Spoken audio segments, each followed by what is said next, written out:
How would Luffy work in a potential Shonen Jump hero shooter? With Overwatch and Marvel Rivals being so big, and Shonen Jump constantly trying to reinvent themselves in video, I feel it's only a matter of time before we end up with an announcement that there's going to be a Shonen Jump hero shooter. And given he's the protagonist of the most popular manga ever, I think it's only right that Luffy would be in this. But how would he play?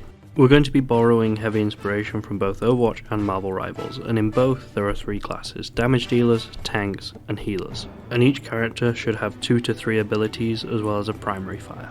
Now I think Luffy's primary fire would act a lot like Mr. Fantastic from Marvel Rivals.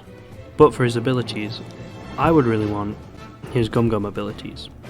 I want to use his most famous, so Gum Gum Pistol or Gum Gum Rifle would be his main ability. You can hold it down up to a certain point, and it goes further and deals more damage.